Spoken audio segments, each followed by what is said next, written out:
ഒരു 50 കൊല്ലം മുമ്പിലേക്ക് കൂടി പുറയിലേക്ക് കൂടി പോട്ടെ എന്ന് അന്വേഷിക്കട്ടെ എന്ന്. ഏത് കാര്യം അന്വേഷിച്ചാലും ഇപ്പൊ സ്വർണ്ണക്കൊള്ള നടത്തിയത് മറയ്ക്കാൻ പറ്റുമോ?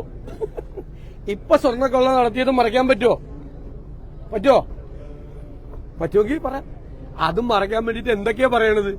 സോണിയാഗാന്ധിയുടെ പേര് വരെ വലിച്ചയച്ച് സ്വർണ്ണക്കൊള്ള മറയ്ക്കാൻ വേണ്ടിട്ട്. എന്ത് ചെയ്താലും CPM നേതാക്കന്മാര് 2-3 പേര്, ബാക്കി ജീവനക്കാരടക്കം CPM അനുഭവങ്ങളടക്കം ജയിലിൽ കിടക്കുവാണ് അയ്യപ്പന്റെ സ്വർണം കവർന്നതിന്. അവരെ സംരക്ഷിക്കാൻ വേണ്ടിയിട്ട് ശ്രമിക്കുകയാണ് ഇപ്പോഴും. ഇനിയും പുറത്തു നിൽക്കുന്നുണ്ട്. അവരെ സംരക്ഷിക്കാൻ മുഖ്യമന്ത്രിയുടെ ഓഫീസും CPM ശ്രമിക്കുകയാണ്. അയ്യപ്പന്റെ സ്വർണം കവർന്നെടുത്ത ആളുകൾ ഇപ്പോഴും ജയിലിൽ കിടക്കുക. അവരിപ്പോഴും പാർട്ടിക്കാരാണ്.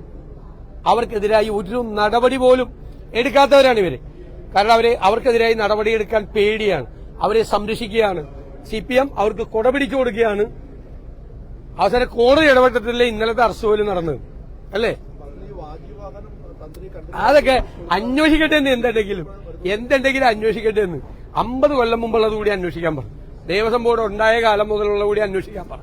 അപ്പോൾ ഈ കവർച്ച ഇല്ലാതാവില്ലല്ലോ. അതായിക്കോട്ടെ.